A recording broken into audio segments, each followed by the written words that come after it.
Bismillahirrahmanirrahim. Assalamualaikum warahmatullahi wabarakatuh. Innal hamdalillah nahmaduhu wa nasta'inuhu wa nastaghfiruh wa na'udzu billahi min shururi anfusina wa min sayyiati a'malina. May yahdihillahu fala mudilla lahu wa may yudlil fala hadiya lahu. Asyhadu an la ilaha illallah wahdahu la syarika lahu wa asyhadu anna Muhammadan 'abduhu wa rasuluh. Amma ba'd. Ikhwani wa akhwati fillah, rahimani wa rahimakumullah jami'an. Jazakumullah khairan ala hudurikum. Semoga Allah balas amal baik antum dari kehadiran antum di majlis al-ilm ini, majlis alladhi yutla fihi qala Allah qala Rasulullah sallallahu alaihi wasallam, majlis yang dibacakan padanya, disebutkan padanya qala Allah wa qala Rasulullah sallallahu alaihi wasallam. Pada pertemuan kali ini kita akan membahas materi terkait dengan kesehatan, materi terkait dengan pengobatan. Dan pengobatan adalah perkara yang sangat luas untuk kita kaji. Ada yang sabit pengobatan itu dari Nabi SAW, sehingga kita bisa nisbatkan at-tibbun nabawi. At-tibb yang artinya ilmu pengobatan, dan an-nabawi, an-nabi diambil dari kata nabi, dan ya yaitu ya'un nisbah, nisbah kepada nabi. Tentunya sesuatu yang menisbatkan kepada nabi membutuhkan dalil sahih, dalil yang jelas gamblang itu dari Nabi SAW dan sahih datangnya. Nah, sehingga kita tidak boleh bermudah-mudahan mengatakan ini tibbun nabawi, ya, karena mengklaim atas nama Nabi butuh dalil. Sebagaimana sabda Nabi SAW dalam riwayat Imam Bukhari dan Muslim, "Man kadzaba 'alayya muta'ammidan falyatabawwa maq'adahu minan nar." Barang siapa yang dengan sengaja berdusta atas Nabi SAW, maka tempat kembali dia di neraka. Nah, dan ada pengobatan gak sabit dari Nabi, imma itu dari kedokteran Yunani kuno. Ini yang banyak diambil kiblat dari kedokteran Arab klasik. Imma itu murni dari kedokteran Arab klasik. Imma itu dari kedokteran Cina. Boleh, sah-sah saja, tetapi tidak boleh menisbatkan kepada Nabi SAW. Kenapa kami sampaikan seperti ini? Karena pada hari ini, pada zaman kita ini, sedang marak-maraknya dikit-dikit tibbun nabawi, dikit-dikit ini ala Nabi, dikit-dikit ini pengobatan Nabi, dikit-dikit ini disadarkan kepada Nabi SAW. Hal ini yang ingin kita luruskan, kita berusaha meluruskan. Tentunya dari apa? Kembali kepada qala Allah qala Rasulullah SAW. Sebagaimana nasihat Ustazuna Ustaz Arifin Badri, perkara i'jazul Quran dan perkara at-tibbun nabawi itu adalah perkara yang banyak diperbincangkan oleh para ulama. Ya, i'jaz disebutkan mukjizat Al-Quran, disebutkan tentang tibbun nabawi, hikmahnya seperti ini seperti ini. Ini diperbincangkan dan tidak boleh bermudah-mudahan menisbatkan kepada Nabi Sallallahu Alaihi Wasallam. Nah, seperti yang sedang marak ketika dibahas urqud birijlik hadza muttasalun baridun wa syarab, hentakkan kaki kamu ke bumi wahai Ayub. Kemudian apa? Mandi air dingin dan minum air dingin. Ya, ini tidak boleh berlebih-lebihan untuk membahas hikmahnya lari kemana dan kemana. Ya, memang dari ilmu peredaran darah dia bermanfaat untuk melancarkan peredaran darah, tapi jangan dijadikan dalil, ya, untuk jadikan dalil khusus. Ini terapi khusus untuk dijadikan dalil melakukan satu jenis terapi. Ini jadi pembahasan.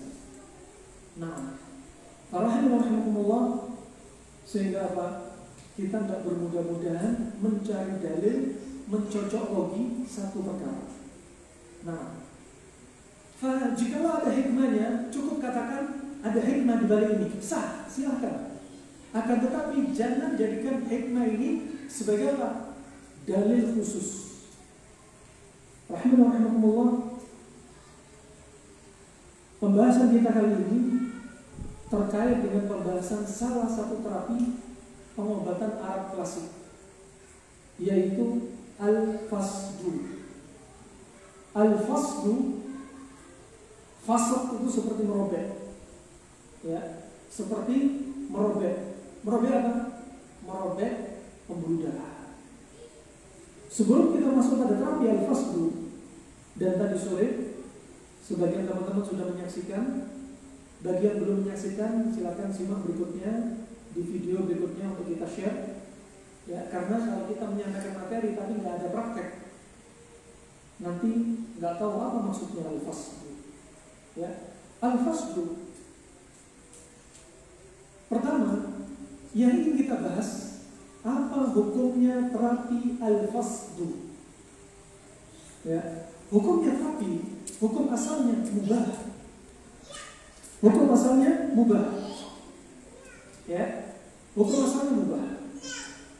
Nah, dan terapi al-fasdu ini sesuai dengan kondisi hukum mubah ini pada al-fasdu, juga pada yang selainnya, mau terapi pengobatan Cina, mau pengobatan Yunani, mau pengobatan herbal, mau akupunktur, mau pijit, mau gerakan-gerakan tertentu, ya, mau kiropraksi, mau yumeho, mau apa, semua terapi ini hukum mubah. Tanya, jangan nisbatkan kepada Nabi, kecuali jika ada dalil khusus datang dari Nabi. Berikutnya, apakah al-fasdu itu bisa dikatakan tibbun nabawi? Ya, kita katakan tibbun nabawi itu ada jadwalnya, jadawil, ada daftarnya mana yang bisa masuk dalam tibbun nabawi. Kalau keluar dari hadis yang sahih, maka jangan disebutkan kepada tibbun nabawi. Ya, seperti katakan bekam, tadi habat sauda misalkan. Bekam itu sudah ada sebelum Nabi SAW ribuan tahun sudah ada. Ya, kemudian habat sauda yang sudah ada jauh sebelumnya. Kemudian talbina, ya, racikan gandum ini sudah ada sebelum Nabi juga. Tapi Nabi kemudian menyebutkan at-talbinatu mujillatun lil fuadi tudhibu li ba'dil huzni, riwayat Imam Muslim. Talbina itu untuk merilekskan hati yang sedang sedih dan menghilangkan sebagian rasa sedih. Itu resep sedih yang disebutkan Nabi SAW. Sekarang al-fasdu, apakah bisa seperti sedang viral? Al-fasdu ini adalah tibbun nabawi. Duplikat atau julukan ini yang dipinjam untuk tibbun nabawi bisa jadi untuk apa? Memasarkan, melariskan satu terapi. Tidak boleh. Pertama kita harus dalami dalil. Ya, harus dalami dalil bahwasanya sebagaimana disebutkan, ya, al-fasdu di antaranya ada yang menjadikan dalil dari al-fasdu, mereka menjadikan yang disebutkan Ibnu Qayyim rahimahullah taala, khairu ma tadawaitum bihi al-hijamah wal fasd. Kata Ibnu Qayyim, rawahul Bukhari, sebaik-baik kalian berobat adalah dengan berbekam dan dengan fasdu. Setelah dicek, ya, kritikan pertama yang mereka menisbatkan fasdu itu merupakan bagian dari sunnah, karena menukilkan dari Ibnu Qayyim dari kitabnya At-Tibbun Nabawi. Dan kitab Ibnu Qayyim judulnya Tibbun Nabawi, perlu difahami. Bukan semua yang disebutkan Ibnu Qayyim itu Tibbun Nabawi, bukan. Tapi ada yang memang murni pengobatan Yunani, pengobatan Arab disebutkan. Seperti jangan makan protein hewani darat sama hewani laut, jangan dicampur. Jeruk dengan susu jangan dicampur. Buah dengan daging jangan dicampur. Daging dengan susu jangan dicampur. Makanan keras ketemu keras jangan dicampur. Panas ketemu panas jangan dicampur. Disebutkan sama Ibnu Qayyim. Dan jangan dinisbatkan kepada Nabi. Nah, oleh karena itu, para pembaca harus menelaah mana dari Nabi. Ucapan Ibnu Qayyim jika tidak membawakan dalil, dan ucapan yang membutuhkan dalil, maka disebutkan dari Nabi. Walaupun judul kitabnya At-Tibbun Nabawi. Ya, nggak semuanya ada di dalam Tibbun Nabawi itu pengobatan dari Ibnu Qayyim, dari Nabi SAW. Kemudian rahimahumullah, hadis ini kritikan yang kedua. Hadis yang disebutkan Ibnu Qayyim rahimahullah, khairu ma tadawaitu bihi al-hijama wal fasd. Sebaik-baik kalian berobat dengan bekam dan dengan al-fasdu. Disebutkan oleh para ulama, di antaranya riwayat ini yang disebutkan Ibnu Qayyim dari Imam Al-Bukhari. Di dalam riwayat Imam Al-Bukhari tidak ada riwayat dengan lafaz al-fasdu. Nah, ini perlu diperhatikan. Berarti al-fasdu sabit dari Nabi apa enggak? Enggak sabit. Tetapi Ibnu Qayyim menyebutkan, menisbatkan hadis tersebut dari apa? Nabi SAW. Berarti salah lafaz ini, ya, ini termasuk tambahan lafaz, ya, tambahan lafaz sendiri dari siapa? Ibnu Qayyim rahimahullah, yang dinisbatkan dari riwayat Imam Bukhari. Ternyata dalam Sahih Bukhari enggak ada. Satu, ya.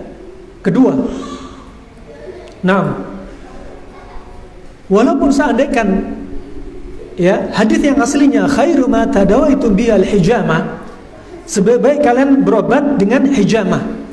Dalam riwayat yang lainnya disebutkan al-hijama wa al-kustul bahri, bekam dengan apa? Dan kustul bahri. Ada kustul hindi dan kustul bahri, ya, bekam dan kustul bahri dalam riwayat yang lainnya. Tayyib. Di sini juga ada apa?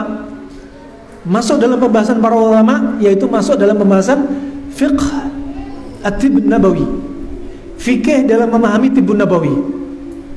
Sebaik-baik kalian berobat dengan bekam dan kustul bahri. Di sini ada fikihnya. Bekam digunakan untuk siapa? Bekam digunakan untuk orang, nggak semua orang. Ada fikihnya. Untuk siapa tentunya? Untuk orang-orang yang dia model penyakitnya ekses. Ada sesuatu yang berlebihan di dalam tubuh. Ya. Contohnya apa? Orang darah tinggi, kolesterol. Karena dalam pembahasan Ibnu Qayyim ada penyakit madiyah, ada penyakit imtilaiyah, ada mizajiyah.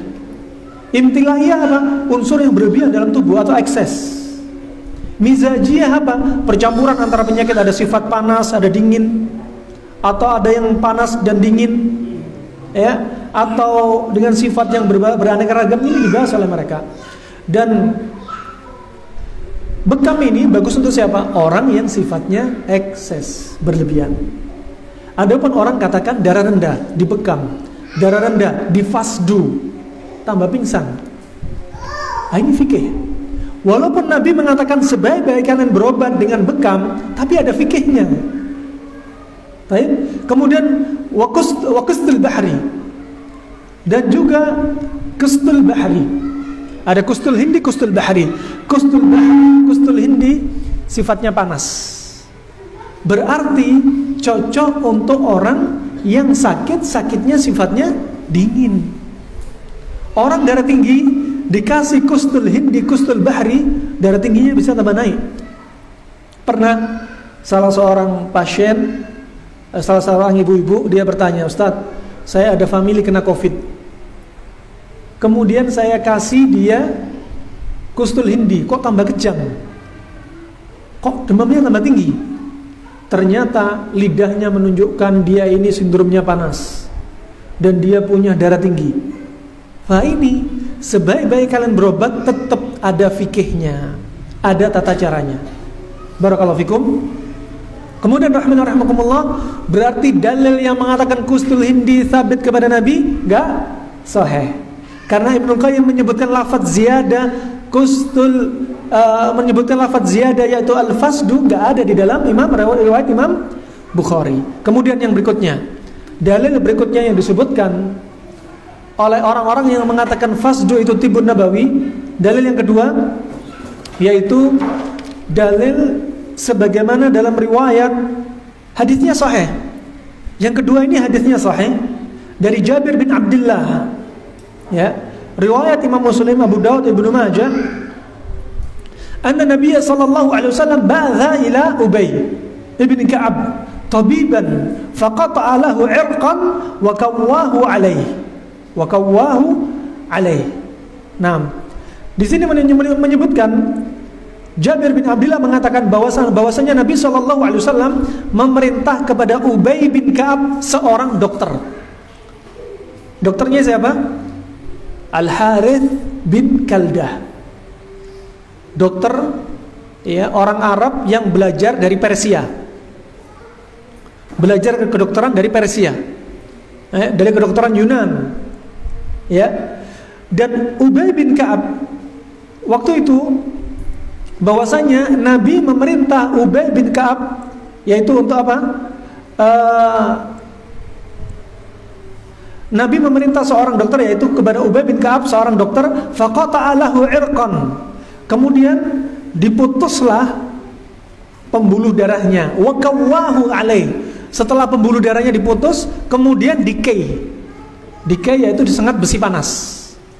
Jadi setelah diputus, dikei. Ya. Bisa berarti setelah diputus, dikei pada titik yang lainnya. Katakan di fasdu atau diputus pembuluh darahnya, qata'alahu 'irqan artinya apa? Di fasdu. Ya, di fasdu dan kemudian dikei. Bisa jadi dikei di sini, di fasdu juga dikei pada titik yang lainnya. Bisa jadi setelah di fasdu titiknya disengat dengan besi panas biar pembuluh darahnya berhenti. Tidak menutup dari dua kemungkinan. Kemudian apakah ini menjadi dalil bahwasanya fasdu termasuk pengobatan Nabi? Tidak menjadi dalil. Karena Nabi hanya memerintah seorang dokter. Dan dokter ini mengobati siapa? Ubay bin Ka'ab. Dan Nabi nggak tahu menahu bagaimana pengobatannya si dokter. Dan dokter ini yaitu Al-Harith bin Kaldah melakukan pengobatan dengan fasdu dan kei. Apakah bisa dinisbatkan kepada Nabi? Nggak bisa. Karena Nabi nggak tahu pengobatan tersebut. Maksudnya Nabi memerintah pengobatan tersebut. Kalau Nabi bilang, coba kamu dokter tolong fasdu dia, ini lain cerita. Nabi nggak bilang seperti ini. Nabi cuma manggil dokter, suruh ngobati Ubay bin Ka'ab. Riwayat Imam Muslim, Ibnu Majah, ya, dan riwayat Abu Daud. Hadisnya sahih. Di sini bukan menjadi dalil fasdu itu sunnah. Paham tuh? Dalil kedua.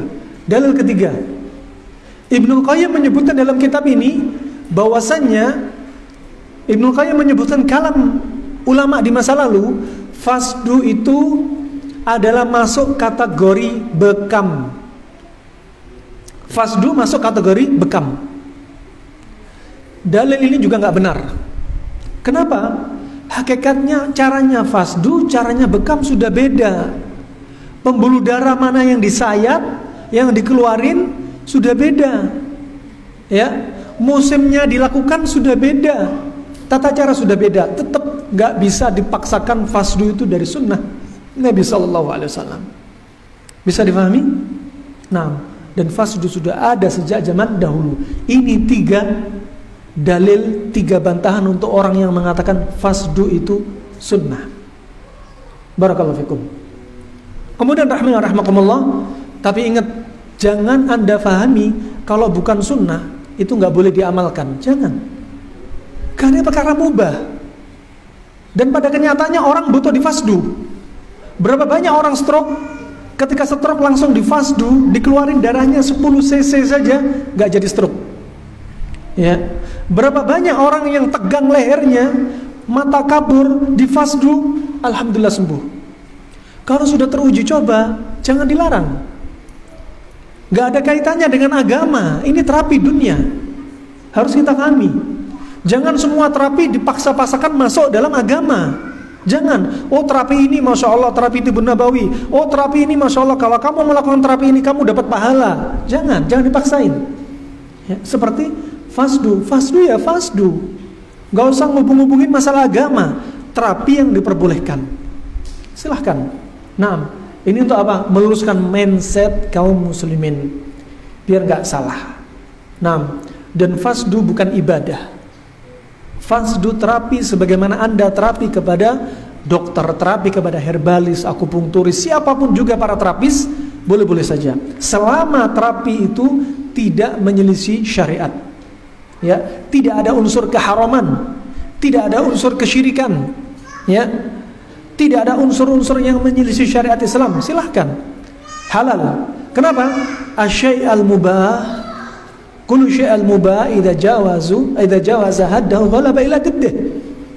Ini perkara mubah, silakan sah-sah saja. Tapi perkara mubah kalau melewati batas yang dimubahkan akan berbalik hukumnya menjadi hukum sebaliknya. Apa? Minimalnya makruh, maksimalnya haram. Barakallahu fikum.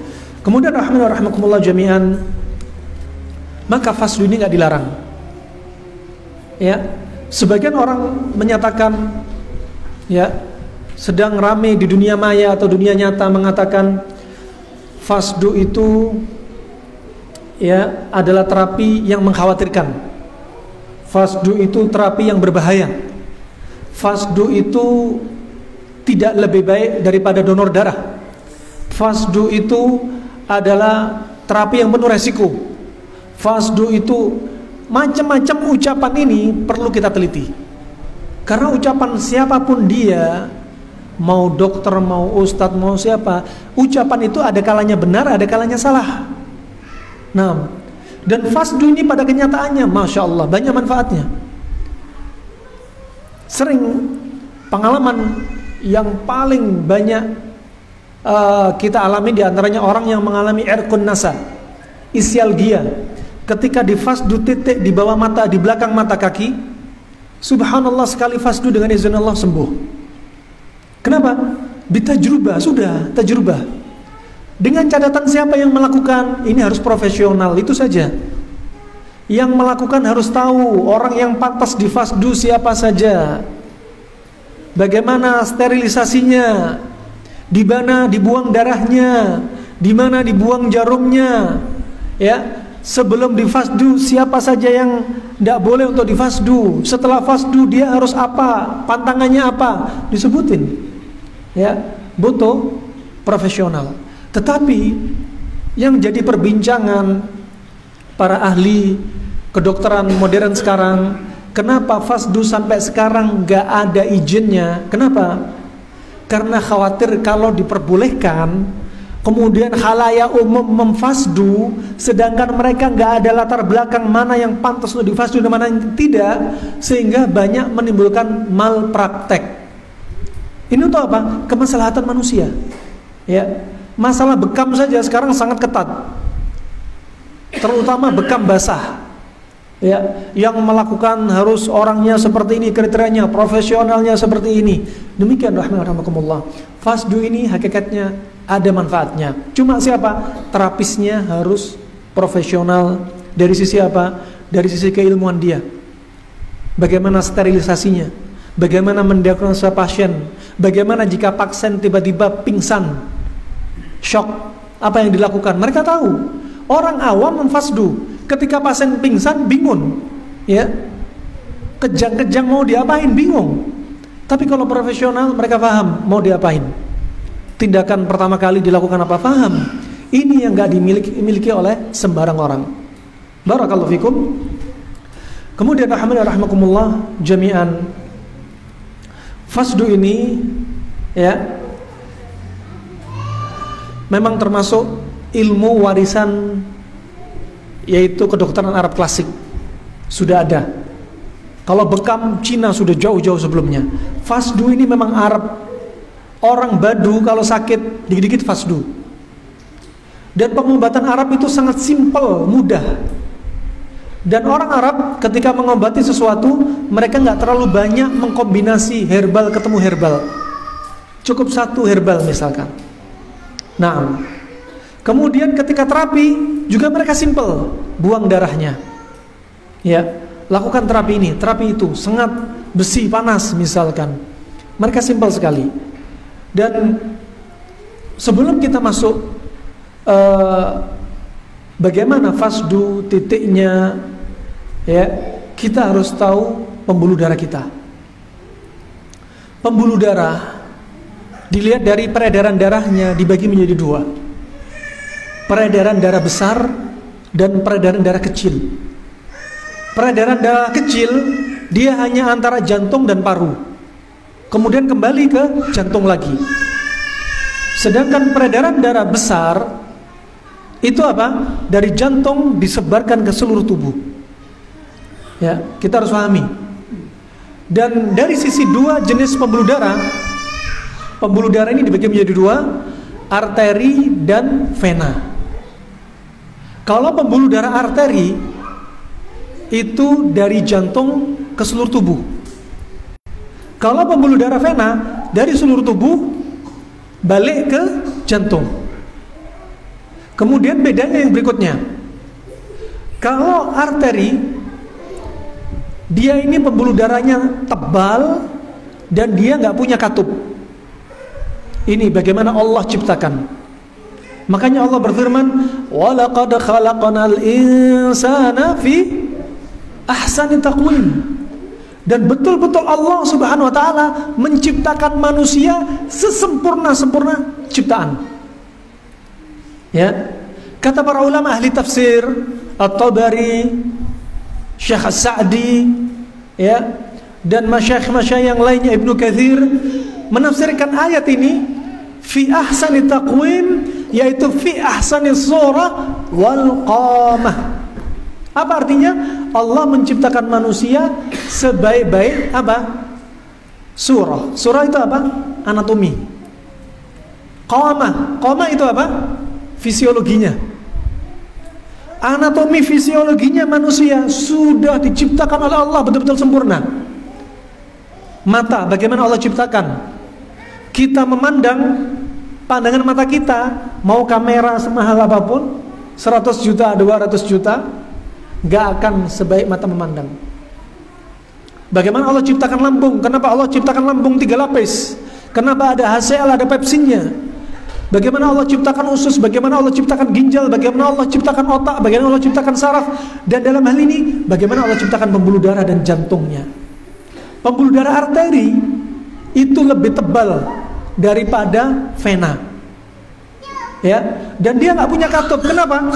Karena dia dari jantung langsung disebarkan ke seluruh tubuh. Dengan apa? Dorongan dari jantung yang begitu kuat dengan pompa jantung. Masya Allah. Wah, ini arteri. Dan kemudian arteri itu letaknya di dalam tubuh lebih dalam daripada vena. Gak ada ceritanya arteri nongol di tepi kulit. Dia di dalam. Coba, bagaimana Allah ciptakan? Seandainya arteri di tepi kulit, sedikit kita kena luka, ngocor, darahnya gak berhenti. Coba, pernah kita melakukan infus pada bayi umur 8 bulan. Nginfus di kepala, pembuluh darah di kepala. Ketika nusuk, kita nggak bisa bedakan vena sama arteri. Hampir sama semua. Tusuk di kepala, keliru arteri, langsung naik dari jarumnya sampai cairan infus, kenceng sekali. Ces. Kalau vena nggak seperti itu. Ya, wah, ini menunjukkan pompa jantung begitu kuat. Allah ciptakan lebih dalam, tidak di luar. Dan arteri nanti punya pembuluh darah kecil-kecil yang bercabang-cabang. Dan cabang yang paling besar namanya aorta. Makanya kalau bekam di daerah leher dekat pembuluh darah aorta, rata-rata fatal. Sebagaimana ada dalam berita di salah satu koran, seorang lelaki Jazair membekam pasien orang Saudi di lehernya. Setelah itu darah nggak berhenti. Nah, ini butuh ilmu. Butuh ilmu. Kemudian rahimakumullah, dan arteri ini rata-rata membawa apa? Membawa nutrisi yang dibutuhkan sel-sel jaringan, membawa oksigen, ya, dihentakkan ke seluruh tubuh. Kemudian vena ke arah balik, dia ini pembuluh darahnya lebih tipis dan lebih dekat ke arah permukaan. Dan dia ini mempunyai katup satu arah. Makanya varises rata-rata di pembuluh darah vena. Karena katup-katupnya ini, kalau antum habis olahraga kaki nekuk, timbul varises, ya, atau orang yang gemuk bahkan timbul ambeien. Kenapa? Karena tadi pembuluh darahnya tertekan. Harusnya balik ke arah jantung, dia tertekan sehingga katup-katupnya bermasalah. Barakallahu fikum. Dan yang dicari untuk fasdu adalah pembuluh darah mana? Pembuluh darah vena. Ya. Untuk nemu arteri antum susah di sini. Ya, makanya vena. Yang dicari vena. Kenapa? Karena kita pengennya darah yang sudah kotor, bekas metabolisme, darah yang sudah mengandung karbon dioksida, darah yang sudah rusak, darah yang sudah kepake, itu yang kita keluarin venanya. Coba, ajaib ilmu ini. Barakallahu fikum, ini untuk mengetahui antara vena dan arteri sehingga kita paham mana sasarannya. Rahimani wa rahimakumullah jami'an. Fasdu ini bahasa yang benar adalah bahasa medis, ya, dikenal dengan bahasa flebotomi, ya, bukan vasektomi.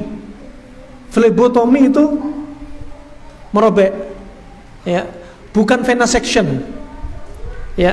Kalau flebotomi hanya merobek saja. Tapi kalau venesection, seperti orang luka bakar seluruh tubuh, kita pernah dapati luka bakar seluruh tubuh sudah kayak areng, baunya gosong, diinfus nggak bisa, ya. Akhirnya apa? Dirobek tangannya, kemudian dicari venanya, dimasukkan infus. Nah, ini venesection. Kemudian baru dijahit, ya, untuk dia biar mendapatkan cairan, karena banyak cairan yang keluar sehingga ginjalnya capek, bisa terjadi infeksi, ya. Ini venesection. Maka yang benar fasdu itu bukan venesection. Dalam bahasa medis, fasdu yang benar ada flebotomi. Flebotomi. Dan bukanlah fleboktomi. Beda ya, flebotomi dan bukan fleboktomi. Kalau fleboktomi, ya, benar-benar dia memotong. Benar-benar dia memotong. Barakallahu fikum. Pembuluh darah ini adalah alat angkut. Alat angkut untuk membawa darah, ya. Kalau arterinya membawa oksigen dan nutrisi, kalau venanya tadi membawa karbon dioksida, sampah-sampah, hasil pengolahan nutrisi, juga ada kuman, virus. Makanya infeksius. Makanya ketika fasdu sebenarnya harus pakai masker. Darah ini membawa uap racun, juga infeksius, ya. Makanya banyak terapis-terapis yang umurnya nggak panjang, tentunya semua dan kehendak Allah. Kenapa? Karena banyak mereka berkontak dengan apa? Kontak dengan penyakit, bakteri, virus, hawa-hawa kotor. Nah, belum lagi mereka mengeluarkan tenaga apa? Untuk mengobati orang sakit. Coba antum lihat orang ahli refleksi, antum lihat ciri-ciri mereka apa? Yang sering dialami, rambut cepat memutih. Kenapa demikian? Dia ngeluarin tenaga, ginjalnya dipaksa nguras tenaga. Satu hari pasien bisa 50-100 pasien, terus tekan. Lama-lama ginjal dia kena, bisa gagal ginjal. Padahal hanya ngerefleksi, bisa kena gagal ginjal. Kenapa? Tenaganya dikeluarin, rambutnya cepat memutih.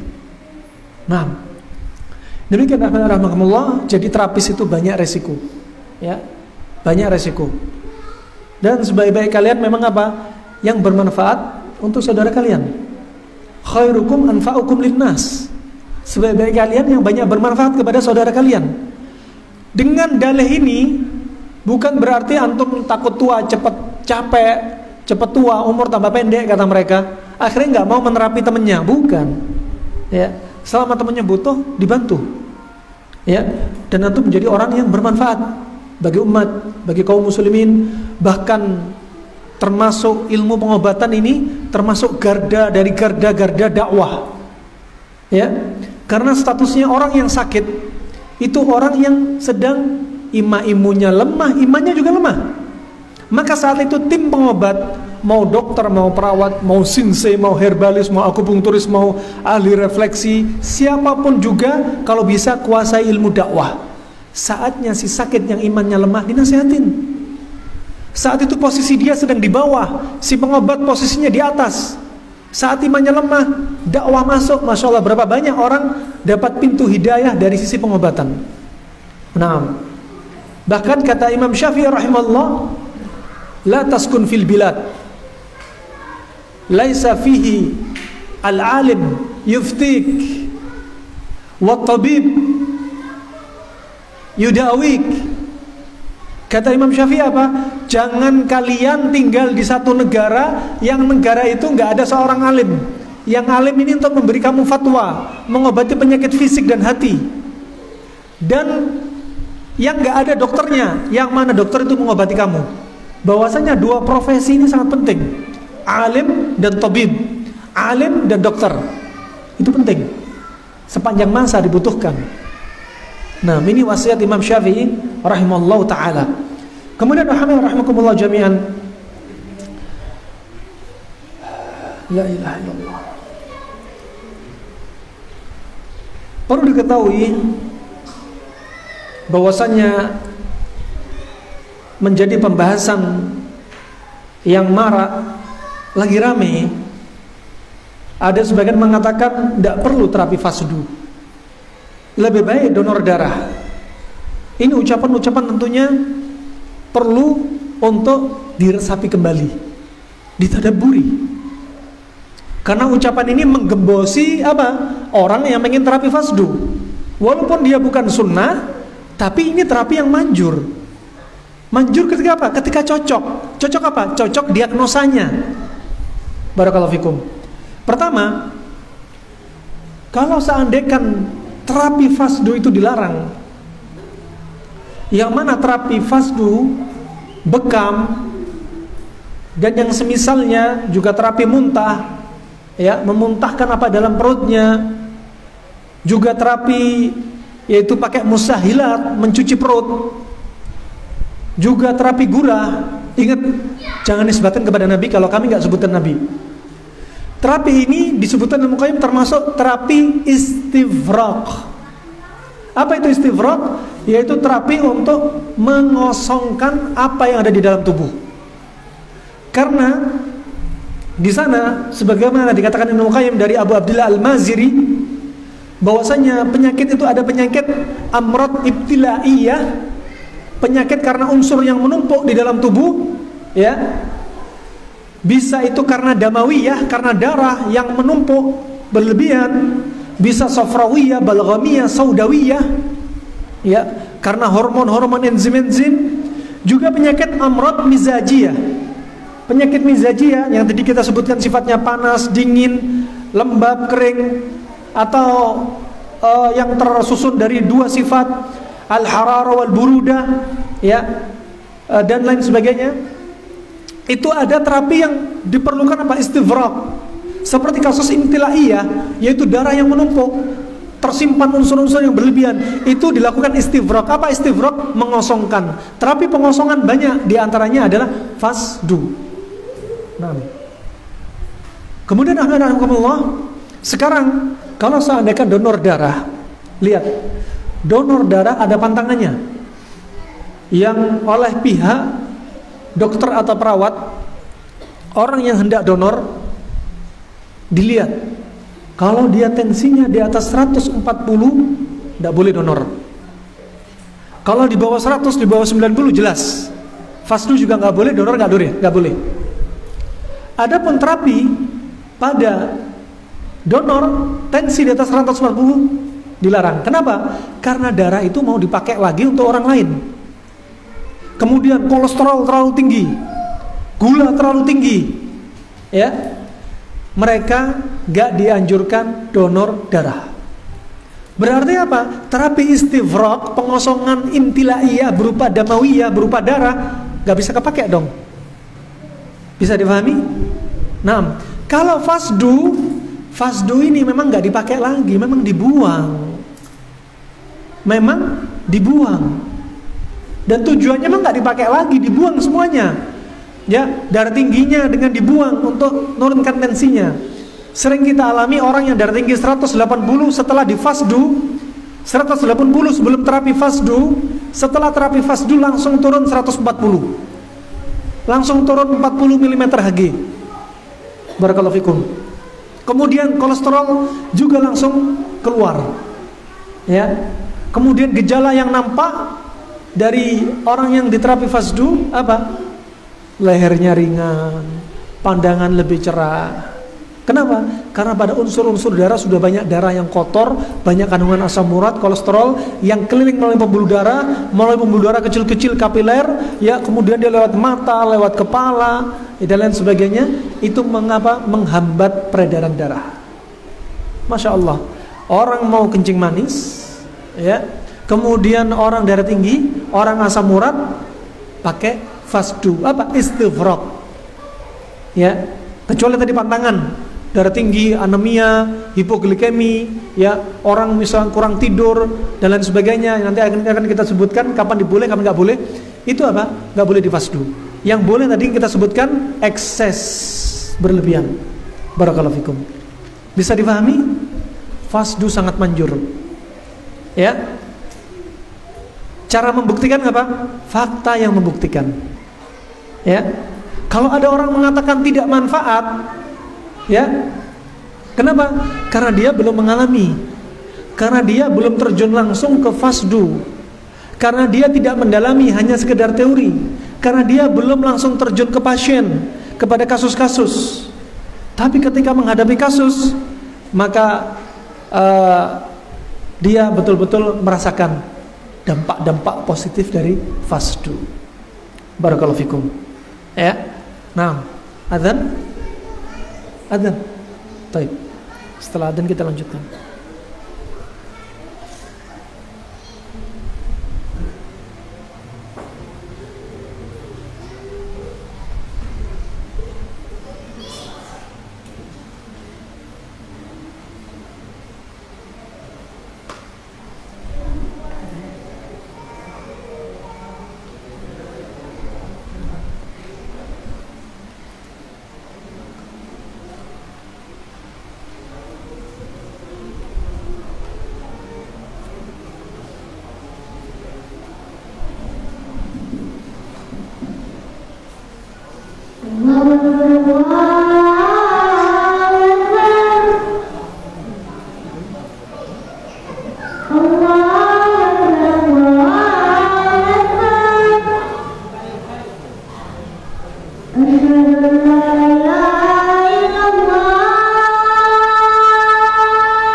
Baik. Kita lanjutkan. Bismillah.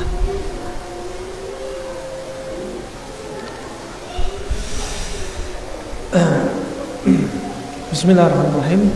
Kita lanjutkan. Setelah kita tahu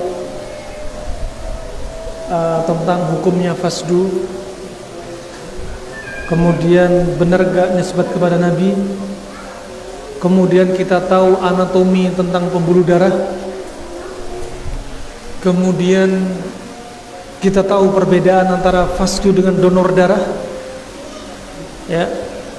Selanjutnya kita bahas apa bedanya fasdu dengan bekam. Ya. Pertama, adapun bekam bisa kita nisbatkan ke Tibbun Nabawi. Ini beda yang pertama. Fasdu nggak bisa. Kedua, dari tata caranya. Tata cara bekam beda dengan fasdu. Ya. Bekam dengan cara disedot, ya, ditarik dulu pembuluh darah kapiler di bawah kulit. Kemudian yang disayat adalah nawahi al-jild, yaitu apa? Epidermis. Ini kata Ibnu Qayyim loh ya. Di sini menunjukkan kalau bekam itu bukan dermis, tapi hanya epidermis, tepi kulit. Salah kalau ada bekam sampai dalam, menimbulkan luka seumur hidup, ini salah. Ya. Kemudian mana yang lebih bagus? Pakai jarum atau pakai silet? Dalam lafaz hadis disebutkan syartatul mahjam. Syarta itu sayatan, sedang jarum itu tusukan. Dan yang lebih bagus memang dari penelitian adalah sayatan, karena dimaukan hanya tepi kulit saja. Tapi kalau tusukan bisa masuk ke dalam kulit, bahkan di bawah kulit jika salah ukurannya. Nah, dan biasanya kalau dengan tusukan pakai jarum, ya, akan menyebabkan apa? Gatal dan bintik-bintik merah. Kenapa? Kadang nusuk saraf. Beda dengan bisturi, pisau bedah yang nomor 15 biasa dipakai. Itu yang keluar hanya pembuluh darah kapiler di tepi kulit dan tidak menimbulkan gatal. Ya, di masa dahulu disebutkan dalam pembahasan klasik, ya, bahwasanya orang-orang Arab di masa dahulu cara bekamnya menggunakan apa? Menggunakan tanduk. Menggunakan tanduk, katakan tanduk sapi. Tanduk sapi dipotong ujungnya atasnya, katakan ini paling ujung dipotong. Kemudian caranya bagaimana? Caranya dihisap, katakan daerah punggung, dihisap, kemudian ditutup dengan sesuatu, sehingga hisapan dia akan apa? Akan menghisap kulit dan pembuluh darah kapiler. Setelah itu disayat. Disayatnya di masa lalu dengan menggunakan pedang dan pisau. Wah, ini memang bekamnya masa lalu selera pemberani betul nih. Sayatnya pakai pedang dan pisau. Nah, alhamdulillah nggak pakai tombak. Nah, dan alhamdulillah di masa sekarang lebih higienis, lebih steril. Sehingga apa? Di masa lalu ketika pakai tanduk, kemudian setelah disayat, dihisap lagi kedua kalinya, pakai mulut, terkadang darah itu masuk. Makanya dikatakan, ya, ini apa? Menjijikan, khabith. Nah, di masa lalu apa? Karena langsung terpapar dengan darah, bahkan masuk ke mulut. Ya. Kemudian rahmatullah, bekam yang disayat adalah tepi kulit, dan yang dicari sasarannya adalah pembuluh darah kapiler. Pembuluh darah kapiler. Sedangkan fasdu dia nggak pakai alat untuk nyedot, langsung di masa lalu pakai pisau, dicari pembuluh darah yang hendak dirobek,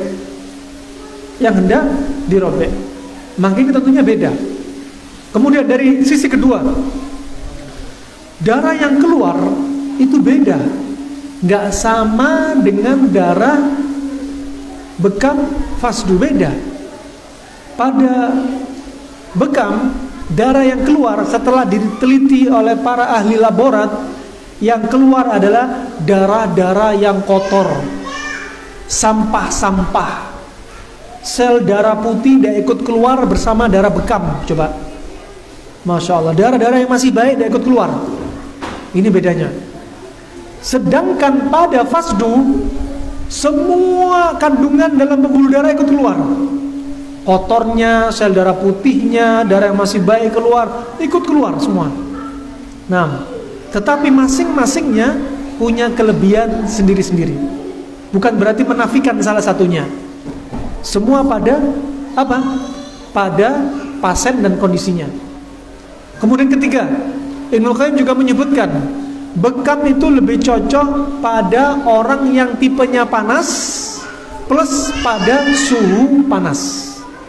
Pada suhu panas. Kenapa? Karena pada suhu panas itu pembuluh darah melebar. Pembuluh darah melebar. Dan dianjurkan bekam itu ketika matahari sudah mulai terbit, mulai panas. Karena tubuh sudah, pembuluh darah ikut melebar.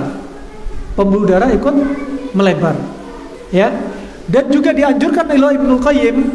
Ya, Ibnu Qayyim menyebutkan, makanya ada tanggal-tanggal yang bekam itu paling bagus yang dianjurkan Nabi SAW, yaitu tanggal berapa?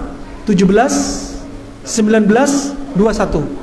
Ibnu Qayyim menyebutkan pada tanggal-tanggal tengah bulan inilah saat yaitu unsur-unsur darah itu naik ke permukaan, sehingga paling bagus untuk bekam.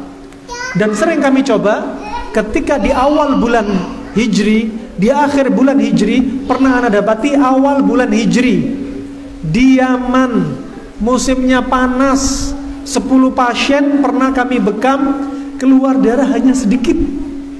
Ajib. Ya, kita nggak bicara agama ya.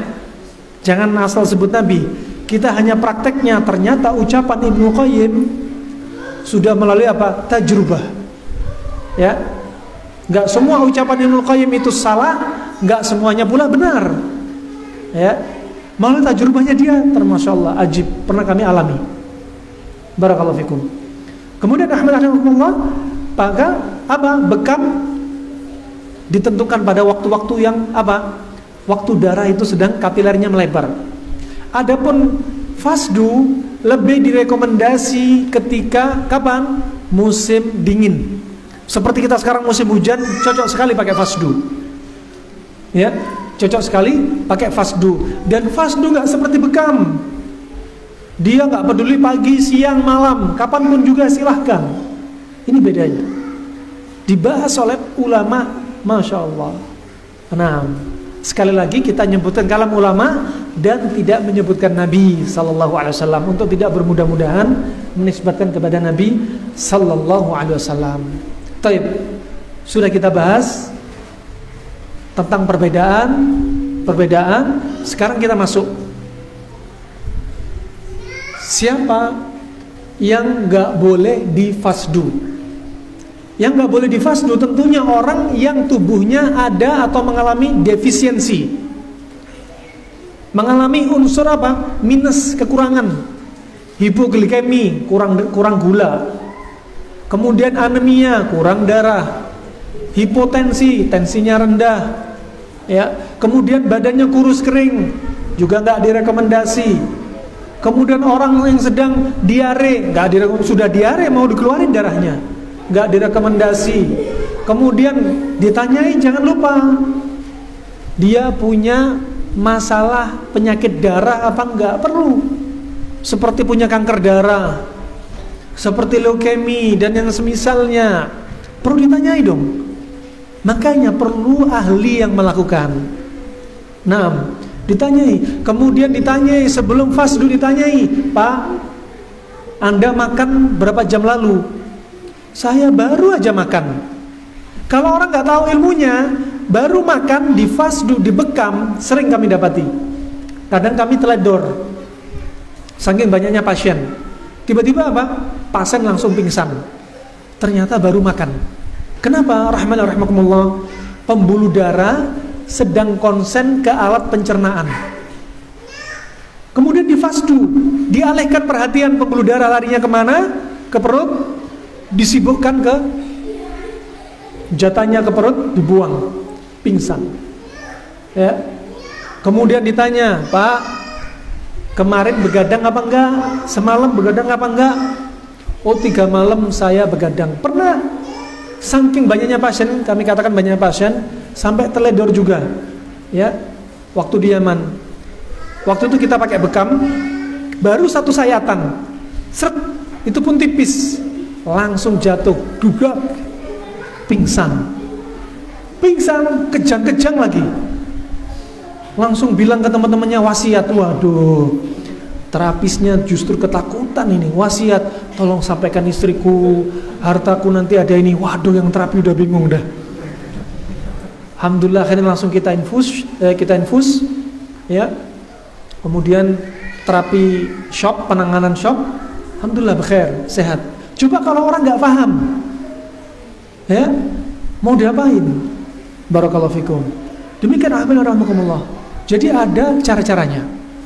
Untuk fasdu banyak pertanyaan. Ya, tanya punya riwayat penyakit menular apa tidak juga perlu. Untuk apa? Kehati-hatian antum. Ada hepatitis enggak, ada AIDS enggak? Perlu ditanya dong. Ya, antum biar lebih hati-hati. Nah, lebih mawas diri karena antum sedang bermain dengan darah. Ya. Nah, kemudian rahmatullah, berikutnya setelah antum tanya, ya, kemudian antum periksa tensinya dahulu, ya, disiapin alat-alat. Ada tensi untuk mengukur darah, tekanan darah. Kemudian ada torniket untuk ngikat di atasnya lokasi yang akan difasdu.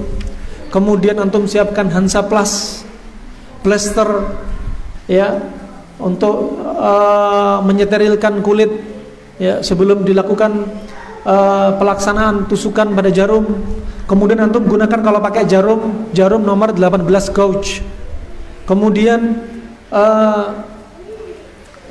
kalau ada alat pisaunya, pisau fasdu harus ada khusus. Ada pisau fasdu dijual 45.000 dan satu pisau untuk 1 orang. Ya, yang jadi masalah sekarang terapis tradisional fasdu 1 pisau bisa untuk 1.000 orang bahkan lebih. Ini orang jejer nih, kayak ikan asin dijejer. Kakinya semua dijulurin, udah diikat, seret. Ini nggak diapain, nggak ada steril, nggak dibakar. Walaupun steril bakar, hepatitis itu nggak mati dengan bakaran api. Ya, nah ini coret, lukai. Masya Allah, ini kan bahaya. Makanya tidak sembarangan orang untuk melakukan. Barakallahu fikum. Ini jadi bahaya. Kenapa? Dia menjadi sebab penularan penyakit. Tidak bisa dia berdalil, udah tawakal Allah, saya pasien udah pasrah sama dia. Yang terapisnya juga bilang penyakit menular dengan izin Allah. Iya, dengan izin Allah, tapi kan ada sebabnya. Sebab Anda sakit, sebab Anda terjauhkan dari penyakit kan ada. Ya, makanya Syekh Ibnu Utsaimin berkata, ya, Allah menjadikan segala sesuatu itu melalui sebab. Untuk sembuh dari penyakit ada sebabnya. Ya. Untuk terjatuh dari sakit ada sebabnya. Dan sebab itu hanya perantara. Semuanya mutlak dengan izin Allah Subhanahu wa taala. Maka kita sebagai orang yang tawakal perlu mengambil sebab. Nah, berapa banyak orang yang bekam, orang yang fasdu, gara-gara bekam fasdu tanpa ilmu yang benar, akhirnya apa? Banyak nyebar orang kena hepatitis B. Wallah banyak. Kalau orang bilang udah kami tawakal Allah, karena dia nggak mengetahui hakikat antara sebab-sebab penularan apa, dia nggak paham. Dia bilang tawakal tapi dia nggak tahu ilmunya dari sebab penularan. Nah, wallah banyak di Yaman kami dapati, di negeri kita juga kami dapati banyak, wallah. Kenapa? Tadi sebab penularan dia nggak paham. Nggak ada penyakit menular, ya, sebagaimana sabda Nabi la tayra wala tiara. Ya, nah, la adwa, ya, nggak ada penyakit menular, Kemudian di lain kesempatan Nabi sebutkan ada penyakit menular. Bagaimana mengumpulkan dua hadis ini? Ya, kalau Anda bilang hadis ini bertentangan, bukan hadisnya yang bertentangan, tapi otak kita yang bertentangan. Hadis nggak ada yang bertentangan. Maksudnya yaitu nggak ada penyakit menular kecuali dengan izin Allah. Dan di samping itu ada sebab, Allah ciptakan sebab, dan kita harus mencari, berusaha sebabnya seperti apa. Sebab biar gak nular, sebab biar sembuh, begitu. Nah, Karena kejahilan banyak apa? Kasus penyakit menular. Kejahilan dari siapa? Terapis dan orang yang diterapi. Ya, akhirnya banyak orang kena hepatitis. Tahu-tahu kena hepatitis. Kenapa saya kena hepatitis ya? Perasaan saya nggak ngapa-ngapain. Lah kemarin fasdu 1 pisau untuk 1.000 orang, kan antum ikut, ya kan? Nah, itu rahimani wa rahimakumullah jami'an. Nah, kemudian maka di sini perlu apa? Perlu ketelitian dari terapisnya. Sehingga apa? Tidak terjadi malpraktek. La dharar wala dirar. Enggak boleh membahayakan diri sendiri, enggak boleh membahayakan orang lain. Ya, dengan terapi yang ngawur ini, terapisnya bisa ketularan. Orang lain ketularan juga. Bisa memudaratkan kepada yang lainnya. Nah, disiapin alat-alatnya, ya. Kemudian sampah darahnya, ya, disiapin kasanya, ya, kemudian dikondisikan, ya, pasiennya juga dikondisikan. Kalau awal nggak pernah fasdu, paling enak posisinya sambil tidur. Nah, dan fasdu itu disebutkan Ibnu Qayyim ada titik-titiknya. Sekali lagi titik ini bukan datang dari sunnah, tapi Ibnu Qayyim melalui apa? Tajrubah. Ya, tajrubah dari kedokteran Arab klasik di masa lalu, dari orang-orang sebelum Ibnu Qayyim. Kadang Ibnu Qayyim menukilkan kitab-kitab orang yang sebelumnya. Nah, bukan berarti ini dilarang, boleh. Rahimani wa rahimakumullah jami'an.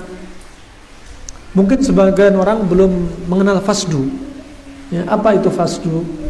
Nanti sambil dilihat rekamannya, praktek yang kami katakan tadi sore, dilihat biar tergambar. Dan Masya Allah manfaatnya sangat banyak. Kita masuk apa yang disebutkan oleh Ibnu Qayyim rahimahullahu ta'ala dari al-fasd, dari fasdu.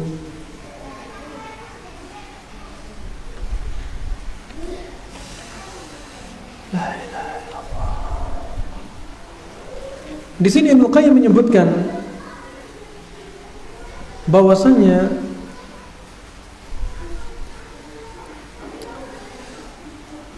al-fasdu itu ada bahaya memang, kata Ibnu Qayyim. Memang ada bahaya. Ya.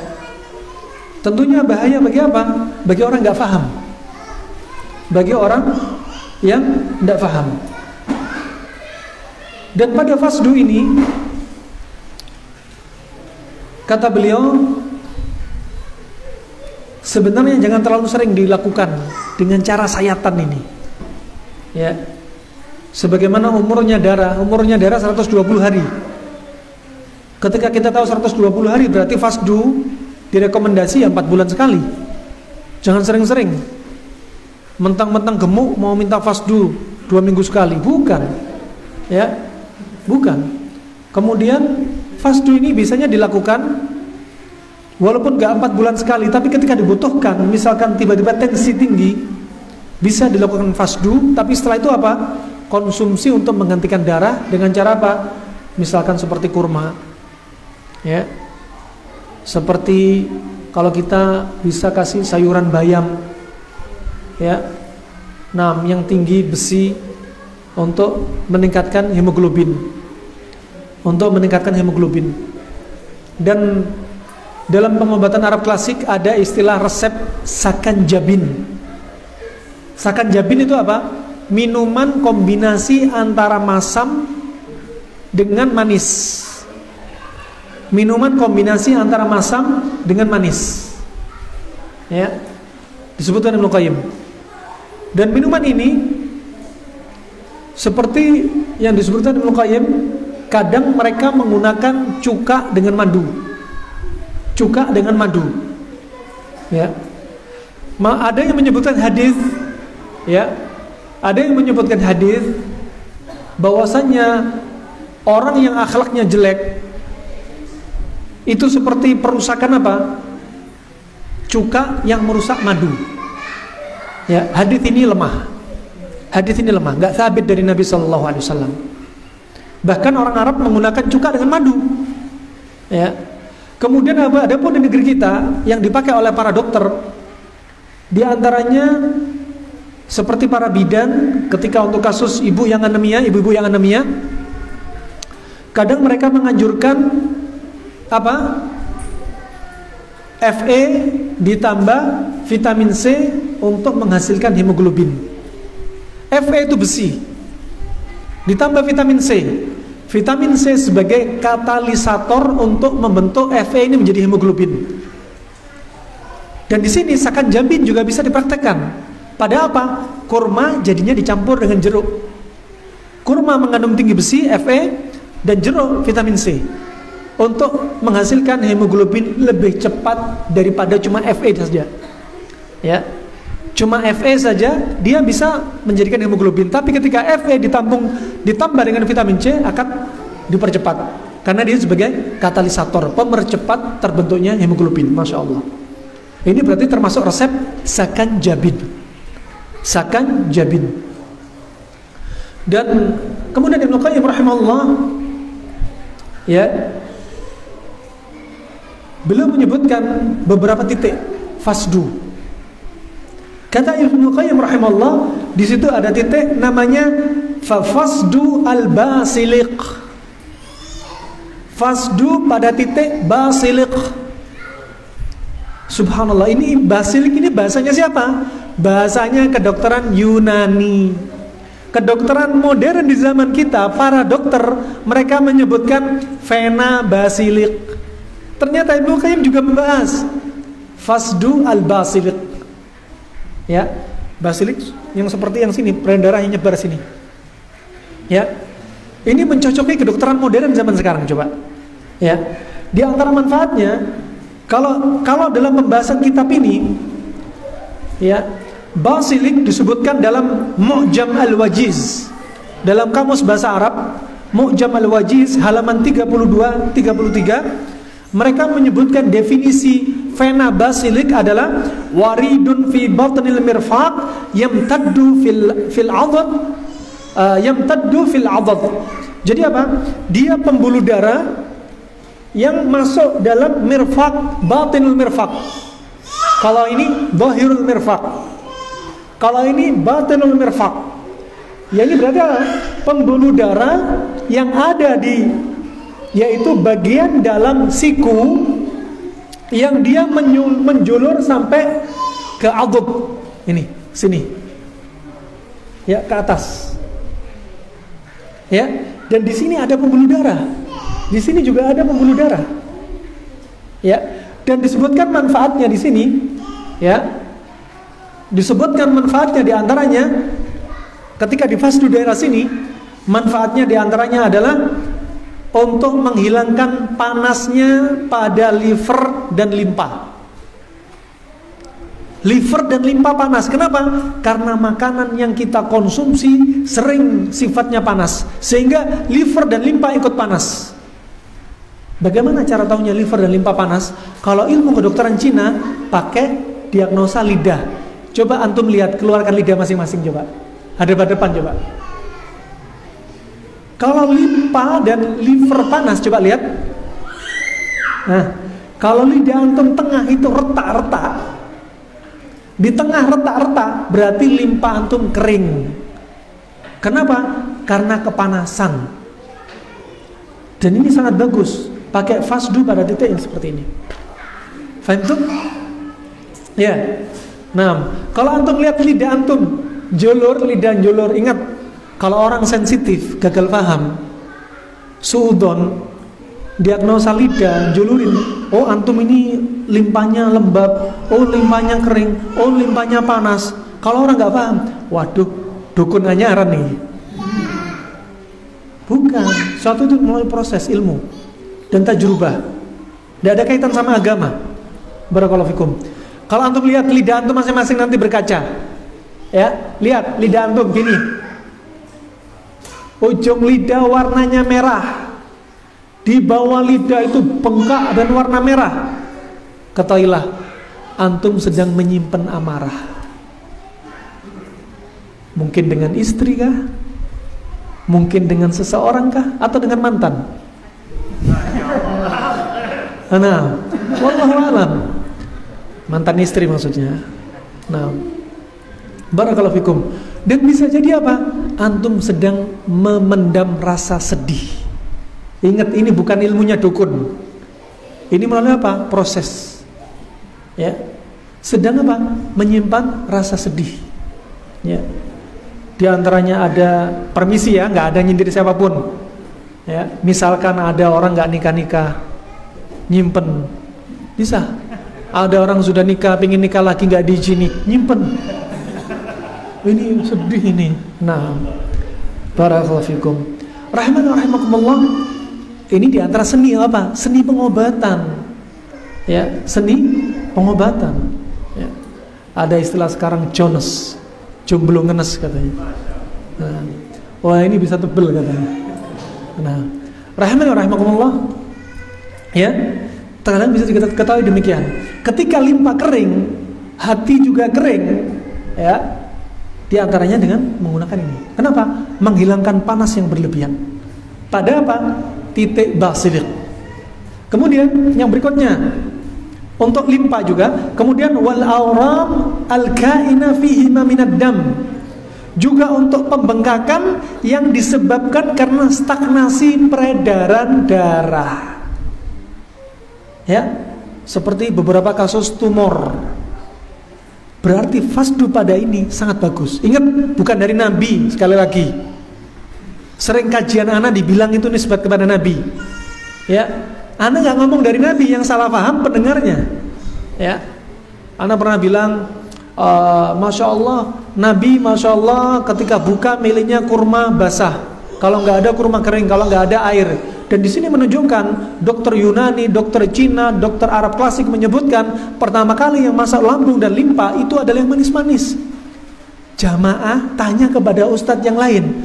Ustadz Dani mengatakan sunnahnya buka pakai manis-manis. Kalau gini ceritanya sunnah makan permen. Ini gagal paham. Kita bilang sunnahnya makan kurma.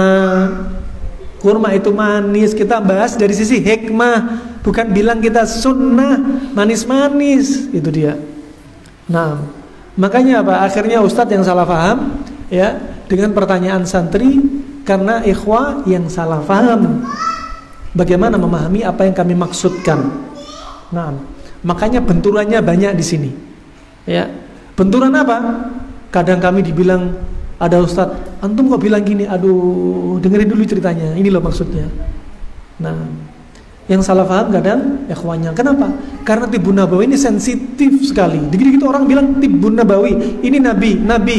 Nah, jangan. Barakallahu fikum. Kemudian di antara manfaatnya, ya, wa yanfa'u min awram ar-ri'ah. Dan dia juga bermanfaat untuk paru-paru yang sedang apa? Auram, mengalami pembengkakan paru-paru. Ya, mengalami pembengkakan paru-paru. Ya. Kemudian juga wa yanfa'u minasyawsah wa datil jan. Dan dia juga bermanfaat untuk mengatasi syawsah. Apa itu syawsah? Yaitu wajah fil batan aw rih ta'taqibu fil adla. Ada yang mengatakan syawsah yaitu nyeri dada, nyeri perut yang akhirnya menekan tulang rusuk. Ya, gara-gara apa? Hawa yang berlebihan. Ada yang mengatakan syawsah adalah penyakit jantung. Ya, penyakit jantung. Maka ini sangat bagus sekali titik tadi. Basilik. Wa dzatul jan ditafsirkan oleh Ibnu Qayyim rahimahullah, ditafsirkan oleh Al-Hafidz Ibnu Hajar rahimahullah. Dzatul jan disebutkan adalah al-iltihab atau warmun harun fi ghisha, ya, baina sadr wa ri'ah. Dzatul jan adalah inflamasi. Warmun harun yaitu inflamasi pada selaput rongga dada paru. Berarti apa? Pleura. Berarti titik ini bagus untuk kasus pleuritis atau pleurisi. Coba, pembahasan sangat dalam sekali. Kemudian wa jami' al-amrad ad-damawiyah al-'aridhah min asfali rubbah ila al-warik. Dan termasuk semua penyakit terkait dengan peredaran darah atau karena darah dari mana? dari asfalir rukbah, dari bawahnya lutut sampai ke pinggul. Bawah lutut sampai pinggul. Makanya fasdu ini juga sangat bagus untuk tadi apa? Isyalgia juga. Kemudian wa fasdu al-akhal, titik berikutnya. Jadi kalau donor darah yang dilakukan kan cuma ini doang. Tapi pada fasdu titiknya banyak. Ada di belakang telinga, ada di bawah, di balik lidah, ekstrim sekali. Pernah juga saya lakukan sekali, ya. Lidah dikapit setengah kayu, kemudian dibalik ke atas, di fasdu. Ini ekstrim. Kemudian ada di kepala, kemudian ada di perut, kemudian ada di punggung, kemudian ada di dhahrul qadam, punggung kaki, kemudian ada di baliknya mata kaki belakang, banyak titiknya. Kemudian ada di paha, masya Allah. Nah, itu titiknya apa? Banyak. Ada yang mengatakan titiknya fasdu sampai 33 titik setelah melalui percobaan. Donor 1 titik, lah ini beberapa titik. Nah, kemudian wa fasdu al-akhal. Fasad al-akhal. Apa itu al-akhal? Disebutkan dalam kamus, al-akhal adalah waridun fi wastid dhira'. Ya. Wal wadijain mathna wadaj. Wa huwa 'irqun fil 'unuq. Jadi ada apa? Berikutnya fasdu akhal. Permisi, ini di sini. Fasdu al-akhal itu di sini. Tengahnya dhira', ini dhira'. Antara rozok dan mirfaq, tengah-tengahnya. Berarti titiknya di sini. Nah, ini ada pembuluh darah. Ya. Ada alat untuk melihat pembuluh darah kalau kita belum ahli. Apa namanya? Yang harganya 25 juta itu. Vein finder. Jadi dia seperti untuk antum kalau ditembak pistol untuk suhu, ada kan? Ini bentuknya kayak pistol suhu, tapi ada layarnya, kemudian ada cahaya warna hijau, merah, biru, kelihatan pembuluh darahnya. Vein finder, yaitu untuk apa? Untuk mencari vena. Harganya 25 juta. Ya. Nah, dilakukan di sini ketahuan dengan pembuluh darahnya mana yang mau difasdu. Kalau kita nggak tahu, nggak punya keterampilan untuk menentukan vena di mana saja, nggak ketemu. Seperti sini saja sulit, sini sulit, di bahu sulit, di perut sulit. Di sini disebutkan Al-Qayyim itu ada semua titiknya dan mereka pernah melakukan. Tentunya apa? Tahu perjalanan vena. Tapi yang nggak tahu mungkin butuh vein finder. Berapa harganya? Di situ berapa harganya di Google? Mbak Google? 20 juta. Nah, ini masya Allah kalau ketemu titiknya masya Allah di belakang telinga di sini ada, masya Allah ya. Nah, manfaatnya titik al-akhal apa? Yanfa'u min al-imtila'i al-'arid fi jami'il badan idza kana damawiyan wa kadzalika idza kana dam qad fusida fi jami'il badan. Di sini bermanfaat untuk semua penyakit yang sifatnya imtila, yaitu ekses berlebihan ya pada seluruh tubuh, yang terutama terkait dengan darah, terkait dengan darah. Barakallahu fikum. Kemudian wafasdu, kemudian ada titik wadijain. Wadijain yaitu diantaranya pembuluh darah sini. Wah, ini ngeri ini. Darah aorta. Terus terang kita nggak berani. Ya, namanya deket-deket sini, ya arteri bisa-bisa ngocor, nggak bisa dihentikan. Kemudian ada juga titik al-kahil. Al-kahil di sini antara katifain, antara akhda'in, di tengah-tengah, di tulang leher ketujuh. Situ ada titik kahil, juga titik pada bekam. Situ juga bisa difasdu. Wah, ini kita nggak bisa melihat kalau bukan ahlinya, nggak bisa melakukan. Mau pakai jarum, mau pakai pisau nggak bisa. Tapi pakai vein finder bakal ketemu. Nah, kemudian ada juga titik berikutnya yaitu titik al-qaifal. Titik al-qaifal ya, yaitu disebutkan di sini al-qaifal al-uruq fil yad, yaitu pembuluh darah di tangan. Pembuluh darah di tangan. Warid fil janib al-wahshi min al-'adud. Nah, ini. Kalau tadi al-basilik di dalam. Kalau al-qaifal ini di sini. Ada teman kita, senior kita di rumah sakit Lumajang, pernah kita dapat pasien kolaps, pembuluh darah tidak kelihatan, tapi karena dia saking mahirnya, tidak ada yang kelihatan. Masya Allah, langsung aja ditusuk pembuluh darahnya, hanya ngeraba, kira-kira berapa senti dari sini, berapa senti lurusnya sini, dia sudah ngitung kira-kira, tusuk, langsung masuk cairan infusnya. Nah ini tentunya apa? Kebiasaan, terlatih, ya, terlatih karena biasa. Nah ini titik namanya qaifal. Ini qaifal. Dan ini bermanfaat untuk apa? Kasus penyakit kepala, mau vertigo, mau migrain, ya. Nah bagus sekali. Termasuk kasus stroke. Warraqabah, juga kasus masalah leher kaku. Ini sangat bagus di sini, ya. Min kathratid dam, kaku karena kebanyakan darah, ya, atau karena rusaknya darah. Kemudian wafasdu wadijen. Wadijen tadi sudah disebutkan. Wadijen sudah disebutkan sekitar leher, ya. Di sini bermanfaat untuk mengobati apa? Kasus sakit pada limpa, kasus asma, dan kasus berhenti nafas, al-bahar, wawaj' al-jabin, dan nyeri pada dahi. Nah, nyeri pada dahi. Insyaallah itu aja yang bisa Ana sampaikan, ya. Insyaallah ini materi yang mayoritasnya lah sudah kita sebutkan, ya. Satu titik lagi yang disebutkan Ibnu Qayyim, ada titik namanya fasdu as-safin, ya, titik as-safin. Mana itu? Irqun azim indal ka'ab, pembuluh darah besar di sekitar mata kaki, depannya atau belakangnya. Itu cocok untuk apa? Mengobati isialgia, nyeri pada pinggang.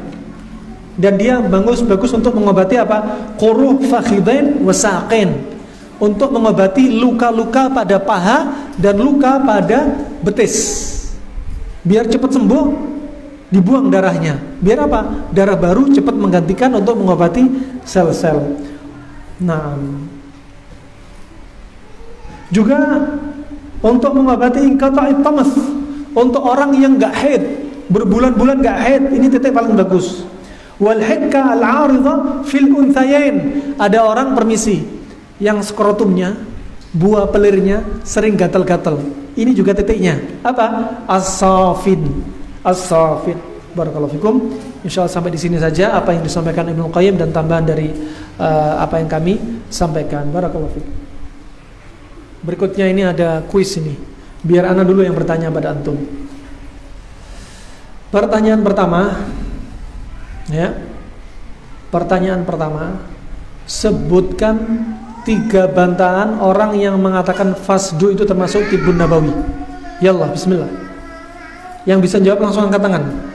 Enggak usah langsung jawab tanpa angkat tangan. Ya, bismillah. Fadhal. Yang pertama itu Ibnu Qayyim menambahkan lafaz al-fasdu pada riwayat Imam Bukhari, tapi Imam Bukhari tidak ada lafaz al-fasdu. Ahsan, barakallahu fiik. Tambah lagi. Yang kedua, Nabi Muhammad SAW menyuruh Ubay bin Ka'ab, Masya Allah. Bukan menyuruh dokter untuk mengobati Ubay bin Ka'ab.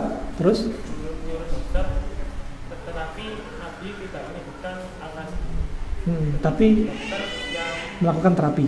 Ahsan, barakallahu fiik. yang ketiga, ada yang menyebutkan bahwa bukan sama dengan al-fasdu, tetapi nyatanya tidak sama. Barakallahu fiik. Allah yuzawwijuk ya akhi. Semoga Allah segera menikahkan dan cepat menikah kalau jodoh. Nah. Baik, berikutnya, soal yang berikutnya. Soal yang berikutnya, sebutkan bantahan bahwasannya fasdu itu enggak manfaat, lebih baik donor darah. Fadhal. Jangan akhiru, jangan. Anak enggak mau diangkat tangan. Atau dari kalangan ibu-ibu. Nah, istri antum. Fadhal. Sebutkan bantahan orang yang mengatakan fasdu itu enggak manfaat, lebih baik donor darah saja. Fadhal. Yang jawab? Antum mau jawab? Yang harusnya yang terapi tadi yang jawab. Fadhal antum. Ayo, bismillah. Sofi. Bismillah. Taib, ada yang bisa jawab? Ya, fadhal, bismillah.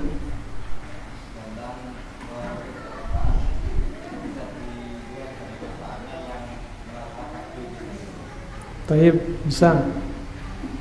Ternyata fasdu pada hakikatnya banyak manfaatnya. Berikutnya, kedua. Gak cukup ini. Sebutin dari masalah tensi, masalah darah, masalah titiknya, banyak untuk membantah. Antum belum bisa mematahkan pendapat mereka. Biar kita serahkan pada ahlinya. Akhiru. Fadhal.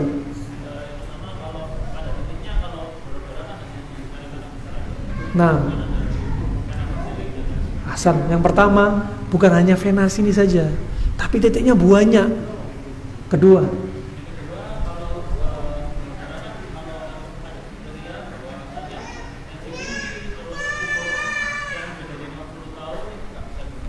nah, betul. Nah, tensi tinggi di atas umur 50 tahun dan punya penyakit-penyakit tertentu itu nggak bisa donor darah. Kalau fasdu memang mau dibuang, ya, yang ekses memang dibuang, bukan dilarang. Nah, ahsan, berikutnya.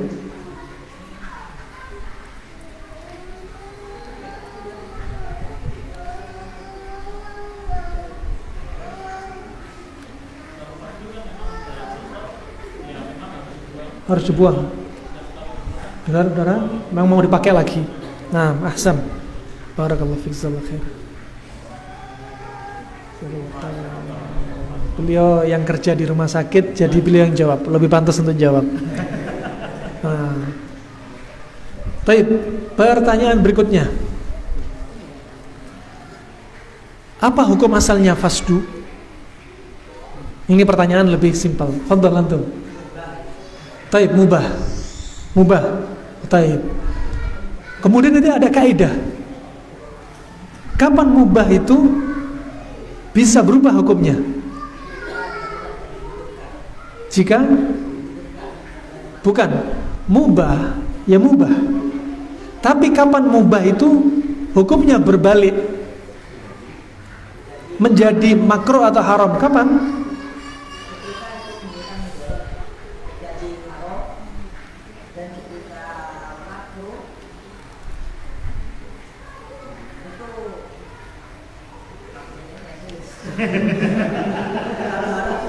Alhasil alhamdulillah bahas jawab. Tadi ada kaidah kullu syai'al mubah idza jawaza haddahu ghalaba ila tiddih. Segala perkara yang mubah jika melewati batas yang dimubahkan akan berubah hukumnya dari sebaliknya. Makruh minimalnya, haram maksimalnya. Ahsan, barakallahu fiik. Fadhal dikira pagi petang.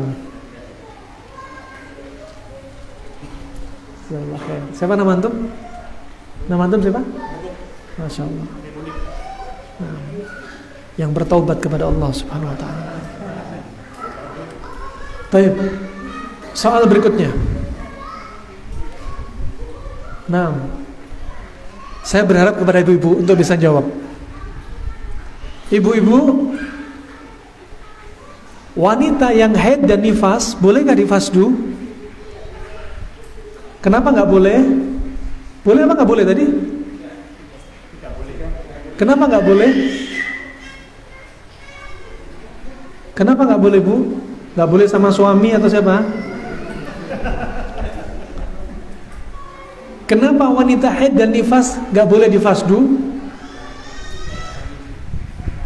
Karena dia juga nggak boleh puasa, nggak boleh sholat. Bukan itu. Karena dia sudah yang jawab siapa yang jawab? Yang pakai kacamata tadi. Ibu yang jawab. Nah, alhasil jawabannya benar. Kita kasih hadiah, ya. Karena ibu-ibu ini yang haid dan nifas sudah ngeluarin darah, mau dikeluarin darah lagi, ya. Akhirnya tambah apa? Defisiensi. Barakallahu. Kasihkan ibu-ibu yang jawab tadi. Suaranya cuma satu kok tadi, agak gede suaranya. Nah, pertanyaan berikutnya, terakhir. Pertanyaan terakhir. Baik. Pertanyaan terakhir ana tujukan kepada orang yang menggunakan kacamata. Nah, pertanyaannya,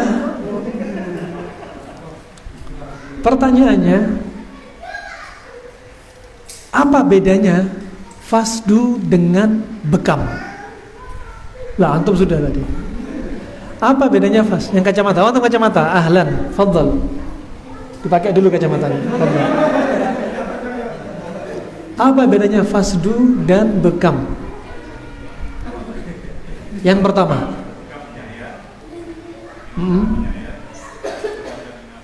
menjahit. Karena ada bekam pakai jarum juga ada. Yang pertama, bekam itu sasarannya apa dulu bekam? Apa?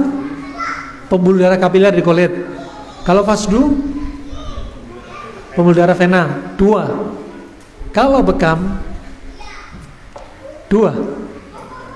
Iya, bedanya kedua apa? Oh, tadi catatannya gimana tadi? Catatannya bisa untuk bikin artikel tadi ya? Ya, kalau bisa ada yang dijadikan artikel khusus, nanti Ana pengen lihat dulu, kemudian silakan di-share ya. Nah, kemudian yang kedua, kalau bekam,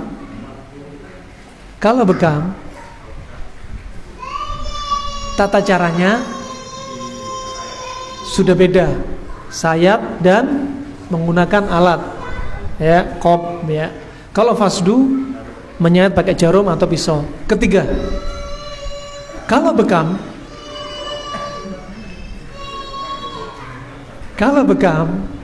lihat darahnya, bagaimana bedanya? Kalau bekam, darah yang keluar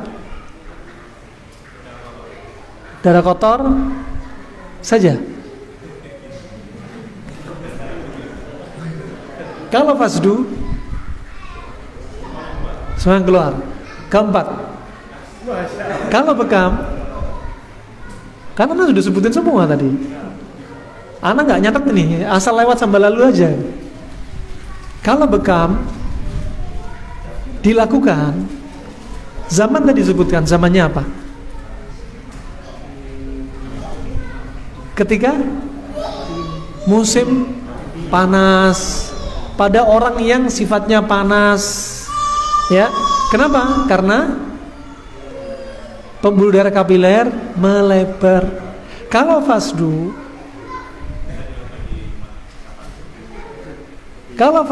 dilakukan pada musim dingin. Nah, kalau bekam yang kelima dilakukan, direkomendasi pada tengah bulan ya. Kalau pada hadis 17, 19, 21 dan ketika matahari terbit. Kalau fasdu kapan saja. Ketujuh, udah deh. Fadhal.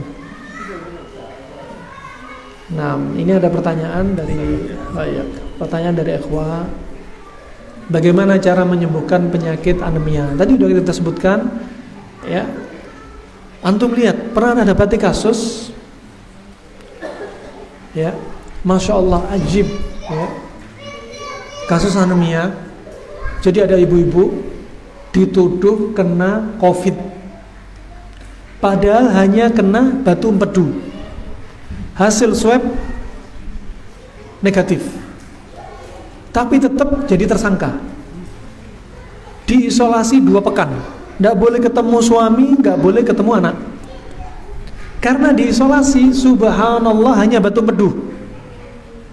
Turun langsung sampai albuminnya turun, anemia sampai 4, hanya karena depresi, sakit mah, perdarahan lambung, sampai seperti demikian rupa. Ini bahayanya kalau isolasi nggak diimbangi dengan apa? Untuk menemani orang yang diisolasi berarti demikian. Bukan berarti isolasi di rumah sakit nggak diperbolehkan, cuma apa? Kadang perlu kita imbangi. Ya. Kalau perlu memang perlu dihadirkan istri seperti kata komandan tadi. Biar apa? Biar imun dan iman nggak ngedrop. Subhanallah sampai kolaps.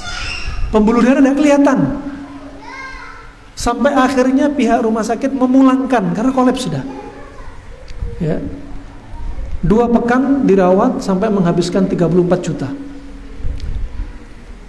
Kemudian pulang dan si pasien sudah ketakutan untuk diisolasi lagi. Akhirnya dia minta tolong pakai cara-cara yang lainnya.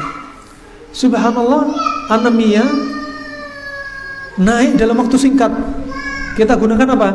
Pakai bayam, sari kurma. Kemudian pakai apa? Uniknya jantung pisang. Ya, kalau merah buah naga. Yang warnanya merah-merah naikkan darah. Masya Allah. Jantung dikasih jantung pisang. Nah, masalah darah dikasih jantung pisang. Ajib langsung naik. Ya, yang tadinya sudah nggak bisa berdiri. Kemudian albumin turun. Padahal injeksi albumin sekali suntik berapa? 600.000. Berapa? 1 juta sekarang. Pakai kapsul kutuk hanya 60.000. Belum habis kapsulnya albumin sudah naik. Sehat itu murah. Nah, sebenarnya sehat itu murah. Nah, rahimahullah. Tapi itu tadi tetap ada kalanya kita kolaborasi dengan rumah sakit. Seperti kalau sudah orang sudah nggak ada misal oksigen sudah susah, saturasi oksigen sudah ngedrop, nggak bisa menyombongkan diri, terapi mandiri nggak bisa. Ada saatnya kita butuh dengan apa? Beberapa lini bidang kesehatan. Barakallahu fikum. Nah, itu di antara terapi anemia. Kemudian apa?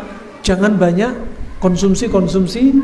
Di antaranya sebagian menyebutkan dalam penelitian teh. Karena kalau orang habis makan terus minum teh, Fe-nya diikat sama teh. Wallahu alam akan kebenarannya. Sebagian laborat seperti di Arab sudah neliti uji cobanya. Wallahu alam bisawab. Ya. Makanya orang sering minum teh kadang timbul karies. Di Yaman banyak sekali karies gigi. Nah, semua ada dosisnya tentunya. Jika berlebihan akan bermasalah. Wallahu a'lam bishawab. Itu sudah cukup insyaallah. Cukup insyaallah. Itu saja yang kami sampaikan karena sudah larut malam. Semoga bermanfaat. Jika ada salahnya harap dimaklumi karena keterbatasan ilmu saya. Dan jika ada benarnya dari Allah semata. Ya. Dan sekali lagi, apa yang saya sampaikan pasti ada kesalahan, pasti ada kritik dan saran. Wajar kalau namanya ada orang kekurangan kesalahan, ya. Tapi jangan jadikan kesalahan kekurangan itu celaan dan makian, ya. Jadikan sebagai nasihat. Beda antara ta'yir dan nasihat. Kalau nasihat itu apa? Membangun. Kalau ta'yir itu mencari aib seseorang. Apalagi pembahasan Tibbun Nabawi, pembahasan kedokteran Arab klasik, itu banyak orang akan mengkritik dari sisi ini, dari ilmu ini, banyak disiplin akan mengkritik ilmu ini. Tapi itu tadi, jadikan kritik itu membangun, tambahan faedah bagi semua orang. Ya, jangan jadikan kritikan itu apa? Untuk ta'yir, mencari aib, kekurangan saudaranya. Ini di zaman kita apa? Zaman krisis akhlak. Maka dari itu sebagian para ulama kita kadang ketika kajian rutin bawa kitab, mau baca kitab, belum mulai baca kitab, 1 jam isinya hanya nasihati para penuntut ilmu, memurnikan niat menuntut ilmu itu apa? Untuk mengangkat kejahilan dalam diri kita. Jangan niat menuntut ilmu mencari aib gurunya. Ya, kata syekh kami, wallah kalian gak akan bisa merasakan barokahnya ilmu dengan guru kalian tatkala niatnya kalian mencari aib guru kalian. Gimana? Mau mencari aib gurunya, duduk untuk mencari kesalahannya, didata A, B, kesalahan Ustadz bulan A, B, C, D. Wallah gak barokah. Ya, ketika kami dapati bagaimana syekh kami dulu sebelum kajian ternyata disebutkan oleh anaknya, disebutkan oleh orang-orang terdekatnya syekh itu dari Isya sampai jam 1 malam menyiapkan kajian untuk besok harinya, pagi, siang, malam, itu apa? Dia nyiapin, ngelembur, begadang. Dalam keadaan dia itu apa? Mencari apa? Materi untuk para santrinya. Lah santrinya nggak ngapa-ngapain, menunggu gurunya, hanya mencari aibnya saja. Nah, wah ini sering terjadi. Fitnah itu muncul bukan dari para dai, fitnah muncul dari para penuntut ilmu. Ya, mengadu domba antara ustadz, ya, mencari kelemahan ustadznya sendiri, itu yang sering terjadi. Ya Syekh ini 1 jam harusnya ngaji kajian kitab, melanjutkan materi yang lalu, ternyata 1 jam sama sekali nggak baca kitab, nasihat terus. Itu kadang penting untuk disampaikan. Rahmatullah. Ya, sekali lagi, semua orang pasti punya salah. Ya, sebaik-baik yang salah, ya kembali kepada yang benar. Dan sebaik-baik orang yang menasehati dengan adab bagaimana menasehati. Nah, itu saja yang bisa saya sampaikan. Semoga dimaklumi dan semoga Allah berkahi ilmu-ilmu yang kita dapat dan bisa kita amalkan. Barakallahu fikum wa billahi taufiq wal hidayah. Subhanakallahumma wa bihamdika asyhadu an la ilaha illa anta astaghfiruka wa atubu ilaik. Wassalamualaikum warahmatullahi wabarakatuh.